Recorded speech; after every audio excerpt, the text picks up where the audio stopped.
Welcome to another episode of Mike's Money Picks. Today on the podcast is our first postseason episode of college football DFS. That's right, we're going to be breaking down the slate for Saturday, December 14th. This is a super unique slate because we've got the Army-Navy game taking place, which is as relevant as it's ever been with Army ranked in the top 25. And we've also got the first bowl of bowl season taking place, the IS4S Salute to Veterans Bowl, which I believe is a brand new one. I can't recall bowl season ever starting this early, but what it's done is it's created a two-game slate for us here on this Saturday where we now have an official DraftKings and FanDuel slate where we can build some lineups and hopefully win some money. So we're going to break down both of these games, the Army-Navy game and the Salute to Veterans Bowl, and tell you what you can expect from each game, as well as who you need to be targeting for your DraftKings and FanDuel lineups here on this DFS slate. Now, if you are new here, make sure you subscribe to the channel so that way you can be with us for the rest of college football bowl season, because we will be here with you the rest of the way for bowl season, including the college football playoff games, which should be spectacular. And then we've also got a lot of college basketball content as well that's going to be coming out. So if you're subscribed, you'll be able to know when all that content comes out, no matter when it comes out. I'm going to be on a little bit of an irregular schedule because it is basketball season. I do coach high school basketball, so I've got 2 games a week. So, I'm probably not going to record on nights where I have games, especially not on nights where I have away games and I'm getting home at like 11 o'clock. So if you're subscribed, you'll just know when the episodes drop whenever they drop. But like I said, we are going to be here for college football and college basketball season. And we've got you covered for both those sports. In fact, if you play college football DFS, you should love college basketball DFS. A lot of the same principles apply. It's not a super sharp game like NFL or NBA DFS. A lot of times playing the best plays works. So if you're used to winning money on college football DFS, I strongly encourage you to check out our college basketball content and try out college basketball DFS as well. All right, anyway, let's go ahead and end the introduction there. We got 2 games to get to. They're both, in my opinion, good games. Like these should be fun games to watch, like decent games here on a random Saturday in December. So let's go ahead and dive in and kick things off with the Army-Navy game. All right, so the Army-Navy game is kicking off on Saturday at a neutral site. Currently, Army is 6.5-point favorites, which is no shocker considering they're ranked and they're very good at football. And there's a game total of 39.5 points, meaning the implied total is about 23-17 in favor of Army. So this game is mired by poor game flow. And you might be sitting there thinking, well, yeah, that's pretty obvious, Mike. There's a total of 39.5 points. Both these teams run the triple option. They're 2 of the most run-heavy teams in the country. Of course, there's going to be poor game flow. But I actually think it goes a little deeper than that. This Army-Navy game, since these 2 teams have been running the triple option, has just not featured a whole lot of points being scored. In fact, the game hasn't seen more than 38 points scored in the annual edition since 2013. And in that stretch of the last 10 games, only 4 of the last 10 have seen over 30 points scored in the game. So it's just not likely that these 2 teams are going to put up a lot of points on each other. And again, you might be sitting there thinking, well, that's pretty obvious, Mike. These teams run triple option. That runs the clock down. There's less possessions. There's less yards. Yeah, but I think it's actually a little deeper than that, because part of what makes the triple option effective against other teams is the fact that you're preparing for something that you don't see every week in college football. Like, it's just such a unique offense. When I was working in film, when I was at Charlotte, we had to basically entirely overhaul our practice schedule the week when we played the Citadel, because they ran triple option, and it's so totally different from how you defend the rest of the other teams on your schedule that you have to really overhaul your defense and just prepare for it in an entirely different way. It's even hard to train the scout team for it. Like, we had a guy who was like a 3rd-string cornerback who we used as the scout team quarterback because he played in a triple option offense in high school and could give the most realistic look. So, part of what makes that system effective is its novelty, right? And you don't get that when you're playing another triple option team, because they see it in practice every day when they scrimmage themselves, and the coaching staff is very familiar with it and knows how to stop it. So what you end up with in these games is just 2 games with teams that know what each other wants to do, know what each other does well, and know how to stop what each other does well. And it just ends up being not an offensive game at all. So I don't think this is a particularly good game to target for DFS purposes, because not only for the obvious game total, but the kind of psychological aspects of it as well when you look at what both of these teams do. Now, on the Navy side, let's go ahead and break it down. So they've got quarterback Blake Horvath. He missed the ECU game. I don't know what his status will be for this game. I can't find any updates on it yet. I'm assuming before tip-off or kickoff, I guess, we're talking about football, not basketball. Before kickoff, we should be able to get an update. Braxton Woodson was the starter for that ECU game, and ECU is not a good run defense at all. So it wasn't really a shocker that he ran for 125 yards and 2 touchdowns in that game, put up 38.1 DraftKings points. offense. What was a shocker is how effective Braxton Woodson was through the air. He was 12 for 19. That 19 passing attempts is the second highest of the season by any Navy quarterback. In other words, in the other 10 games started by Blake Horvath, he only attempted more than 19 passes once. So could this offense be willing to air it out more if Braxton Woodson ends up starting? I think that's a valid argument. Horvath has kind of been like hit or miss recently, and it's been mostly misses. Like at the start of the season, he was on fire. He had a stretch of 4 games over 31 DraftKings points. But since then, in his last 5 starts, he has not eclipsed 22 DraftKings points. So I don't really know what to make of that per se. But I will say, in terms of ranking the overall slate, Horvath and Woodson, I think they're pretty similar plays no matter which one starts. And they would kind of comfortably sit as my third, maybe second ranked quarterback on the slate. More on why that ranking is subjective a little bit later. I think they're playable. I think the game environment is quite poor, but I do think they are playable because of what they can give you with their upside, with their legs. Now, at the running back position, Navy is a team that will utilize the running backs more than Army. Because of the way that they run their 2 offenses. Basically, when you run the triple option offense, you got the B back, who is usually the dive back on the triple option. Those guys see a lot more volume. The A backs are usually the pitch back on the triple option. Those guys are usually utilized more as receivers. They're a little more versatile in their utilization in the offense. Navy has Alex Tesca as the starting B back, and I got to say, I think he's kind of a bargain. One thing that these triple option teams will do to each other is they will just force the other team to just give the dive on the triple option because it is by far the least explosive option. So if you're a defense and you want to limit explosive plays, you're going to live with giving the dive and just kind of making them grind it out 4 yards at a time. So I think you could see a lot of volume for Alex Tesca in this game. His DraftKings scoring has been like kind of weird over the season. He has a ceiling of 30 DraftKings points against Charlotte. He scored 15 DraftKings points 3 other times. So he does have a legitimate like sample size of being a pretty good play. And I think that he's probably the running back that I would consider most on this team. From their A-back position, Eli Heidenreich is their best offensive playmaker. He is their leading receiver on the season.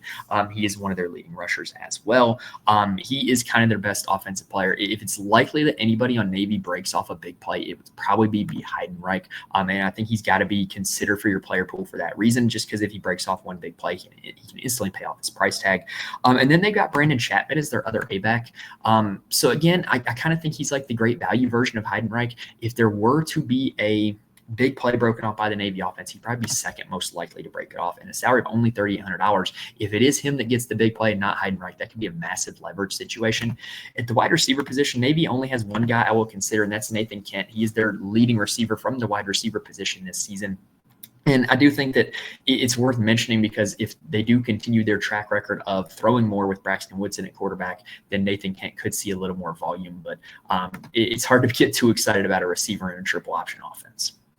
All right, now let's go ahead and go to the Army side. So Army's triple option is slightly different than Navy's. The production is much more QB-centric. And what I mean by that is when you watch Army play, they will run not just, your standard fair triple option, but they run a lot of design quarterback runs where it's just Bryson Daly being used kind of like a fullback and just going headfirst in the line on a QB power. They'll kind of use him to use some kind of fakes and counteraction to get him, involved like in the wide run game.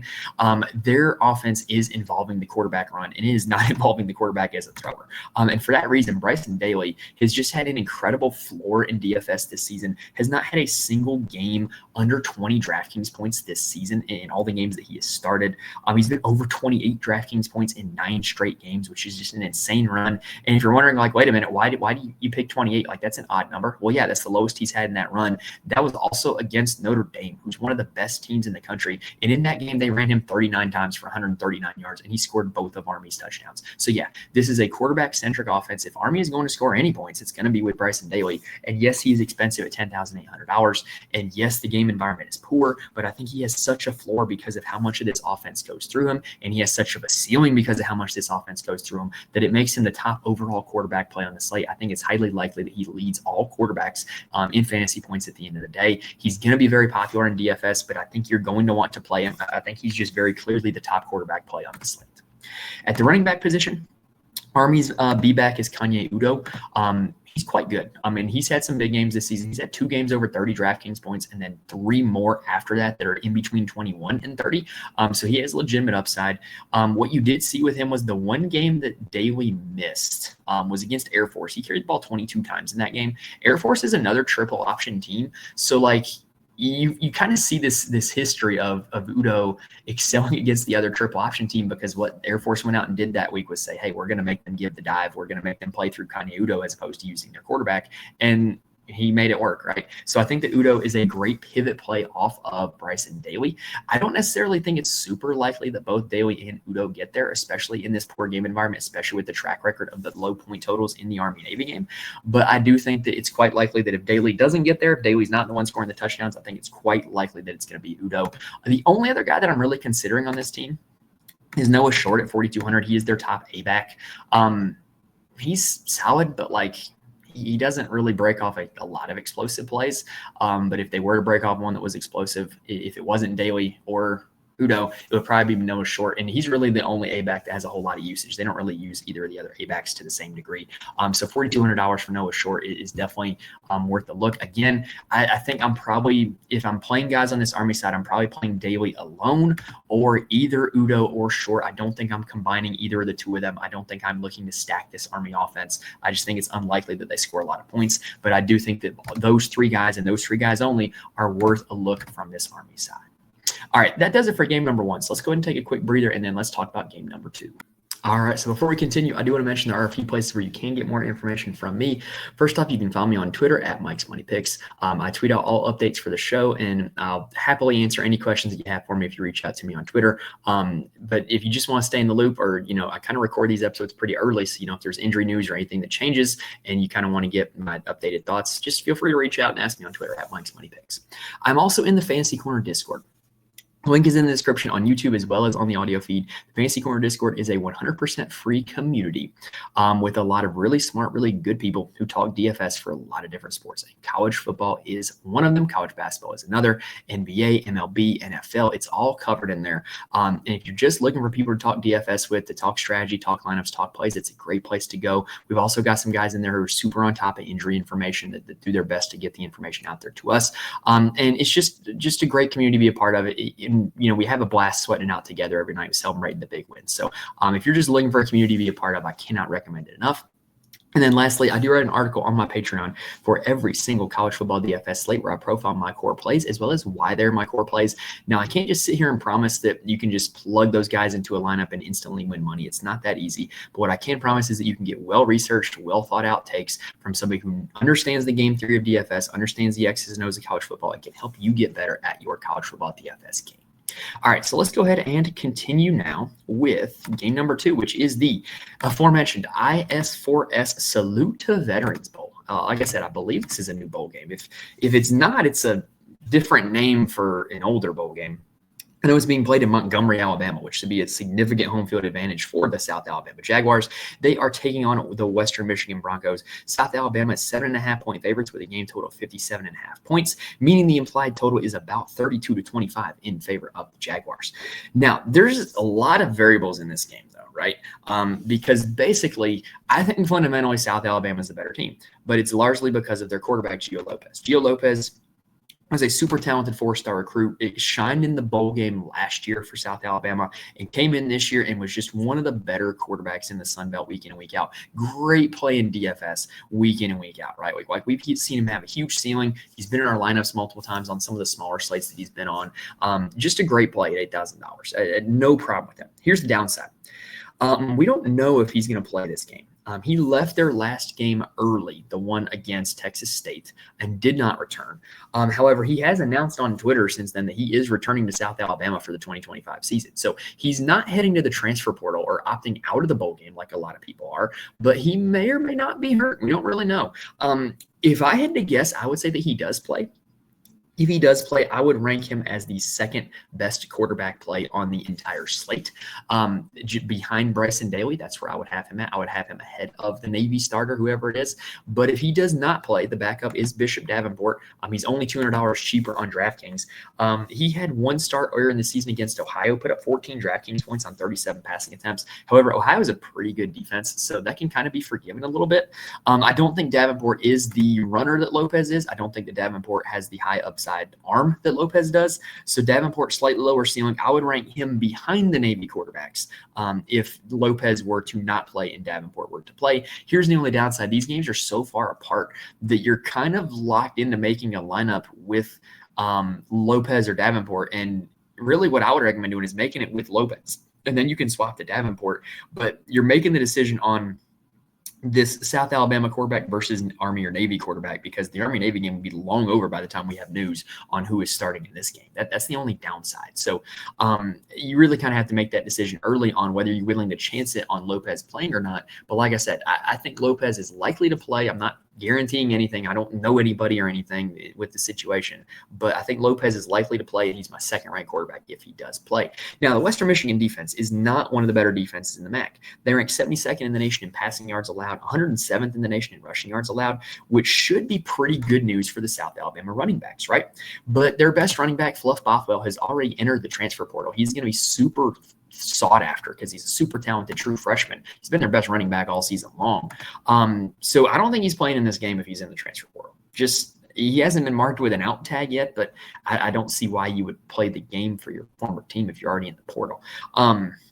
So what that's going to do is their committee of Bothwell and Bullock is now probably going to be Bullock and somebody else. Before they kind of even knew about Bothwell at the start of the season, they were still running a running back by committee. But Kentrell Bullock actually has more carries than Fluff Bothwell in the season. He just has less yards and touchdowns. But I actually think he's going to be more of a workhorse here in this game. I think he's a great play at the running back position with Western Michigan having that relative weakness to the run game. What you might see, though, I think it's entirely a possibility that they don't just immediately hand over 90% of the carries to Kentrell Bullock.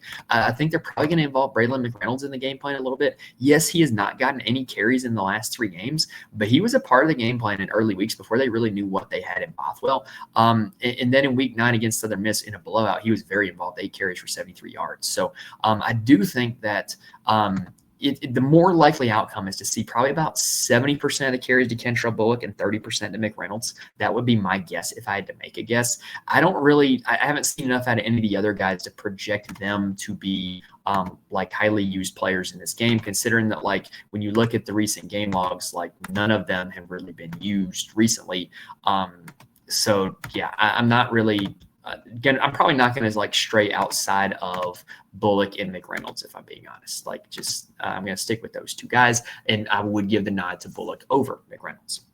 Now at the wide receiver position, South Alabama very clearly has the top wide receiver on the slate. That is one thing that is good news. It is Jamal Pritchett. He is their wide receiver 1. This wide receiver 1 role has been very lucrative for South Alabama, dating back to last year when they had Colin Lacey at that role, and he just put up a ton of stats, and he used it to transfer to Louisville. Well, Pritchett has not announced his intention to transfer yet, and he's on a bit of a roll. He's had 8 catches in the last 5 games, and he's had over 19 DraftKings points in the last 5 games, scoring touchdowns in 3 of them. I think he's a great play. I think he's a smash play. He's very clearly the top wide receiver play on the slate.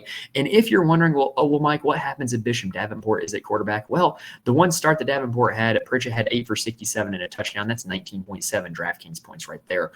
So pretty good day. I think he's quarterback proof. I think he's very clearly the top wide receiver play on the slate, no matter what format you're playing. And I would highly prioritize getting him into my DFS lineups, especially considering that like after Pritchett, it's kind of ugly at wide receiver. So like you're going to have a lot of salary saver options at the wide receiver position. In fact, I would say a lot of the best salary saver options at the wide receiver position is to play these guys from South Alabama.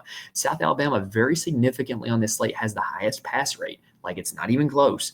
And so if you're looking to play random receivers or cheap receivers, play one from the team that's going to have the most passing volume and the team that plays the most guys. You know, at $3,500, they've got DJ Thomas Jones, the tight end. He had 5 for 59 last game against Texas State. You're also, you got your wide receiver 2, Devin Wasson, 3 for 33 last week against Texas State. He's very clearly been their second wide receiver on the season. And then Jeremiah Webb has kind of been their second guy in recent weeks, very consistently involved in the game plan. Over 8 DraftKings points in 4 straight games. So I'm definitely thinking that you can pair up Pritchett with one of these other cheap receivers on the South Alabama side. If you're looking to get really freaky, Anthony Eager is a guy that has had some upside, shown some upside this season. And then Javon Ivory, I will mention, he's a Memphis transfer. I refuse to give up on his talent, but he's only really put up stats in 2 games this season. And then Shamar Sandgren is another guy who's kind of been just in and out of the lineup in weeks. So like those would be like your super low owned GPP targets. But I think when you're looking outside of Pritchett, I would certainly rank it after Pritchett, Webb, Wasson, and Thomas Jones, and all 3 of them are going to get exposure in my lineups. Now, on the Western Michigan side, They are a little tougher to target. This is a team that loves to run the football, though. That is the good news.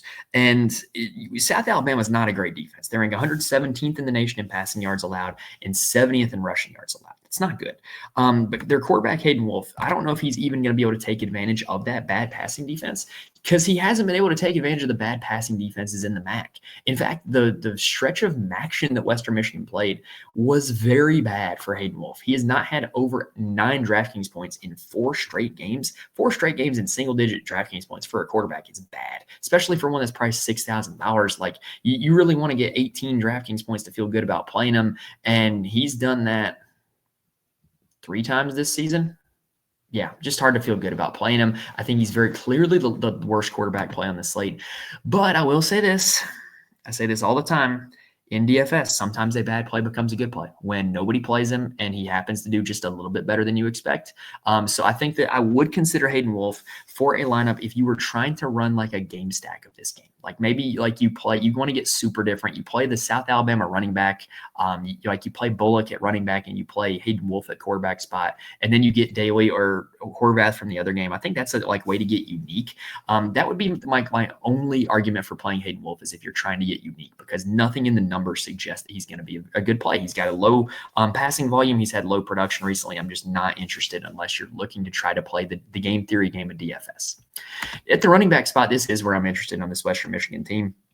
Jalen Buckley has officially passed Jaden Nixon in price. We were banging the drum for Buckley all of MACtion because pretty much he had been out carrying Nixon and it was only a matter of time before he scored more DraftKings points than Nixon. Like you look at since Buckley has returned to a full workload, he's played 7 straight games. 6 of those games have been over 12 DraftKings points. That's a really high floor. In all but one of those, he's been over double-digit carries. So this is a guy that is a workhorse back. He's going up against a poor rushing defense. His team wants to run the football. $6,500, very good price for Jaden Buckley, in my opinion. Interestingly enough, though, the way the carries shook out last game was 19-3, but it's not how you think it was. Jaden Nixon, who had been like the top running back for this team in the early and middle part of the season, had been great. Only saw 3 carries last week against Eastern Michigan. It's not good. I'm probably not going to play a whole lot of Jaden Nixon because of that. It's just very clear that when Buckley is healthy, he is playing second fiddle to Jaden Buckley. But also, Zahir Abdus-Salam last week was the one that got 19 carries, which is the most he had seen all season long. I don't know why. But Abdus-Salam had the same amount of carries as Jalen Buckley.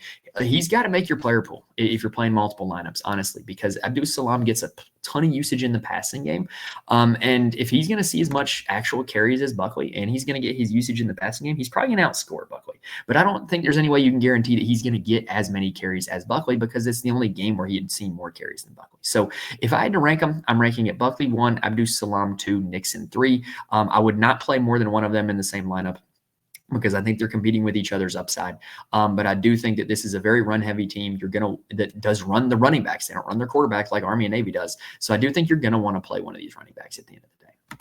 On the wide receiver spot for Western Michigan, they've got Womack and Sambushi as their primary targets all season long, but neither caught a pass in the Eastern Michigan game last week. So it's kind of hard to get really excited about him. Personally, Womack, I find to just be overpriced for what his production is. Like, yeah, he's a consistent producer. If you're playing a cash game, like he's got a legitimate floor of like 9 DraftKings points, but I don't think he has a huge ceiling, which is weird because last year he had like these random massive games for Western Michigan. So I don't know. I'm just not really seeing it with him. I think he's a little overpriced at $6,000. I would personally rather be paying up for Pritchett or paying up for the quarterbacks than try to pay up for Kenneth Womack. At the rest of the wide receiver position, Anthony Sambushi did not play in that Eastern Michigan game. Don't know why. Can't find any information on it. Can't assume that he plays in this one. And then you've got Blake Bosma, who has just entered the transfer portal at the tight end position. He did that yesterday on Wednesday, in fact. So with him entering the portal and with Sambuchi hurt, what you're going to see is probably a lot of usage for the backup tight end, Chris Tootle, who saw 3 catches last week against Eastern Michigan. You'll also probably see a boost for Jordan Parker, who played a lot of snaps but didn't catch any passes against Western Michigan. And then Dudon is also a guy who is kind of like close to an every down player for this team. So I would probably keep it to those guys, like unless unless there's like reports coming out of practice that somebody else is replacing Bosma or like Sambuchi's healthy or something like that, I would probably stick it to, if I'm playing anybody in this passing game, probably my number one choice would be Tootle, the backup tight end at $3,500, followed by Womack, and then it'd really be a big question mark after that, in my opinion. All right, but that's going to do it for all 4 teams and both games. Hopefully we gave you guys all the information that you need to know in order to build some winning DraftKings lineups for this 2-game DraftKings slate. If this video helped you out in any way, please hit the like button on YouTube. Please rate and review the audio. I cannot stress enough how much it helps me out when you guys do that, and I really do appreciate it. And if I've given you any value this season, please help give me some of that value back by at least hitting the like button, rating and reviewing, spreading the word, helping grow the community, helping grow the audience. I really do appreciate it when you guys do that. But all right, that's going to be it for this first episode of bowl season, which is weird because it's also Army-Navy season. So either way, hopefully you guys got plenty of information from this episode. Hopefully you guys will come back for the rest of bowl season. Make sure you're subscribed so that way you can know when the rest of our bowl season content does in fact drop. But that's going to do it for this episode. Best of luck to you guys on this Saturday slate. Thank you guys for watching and listening to this point, and I will see you guys next time.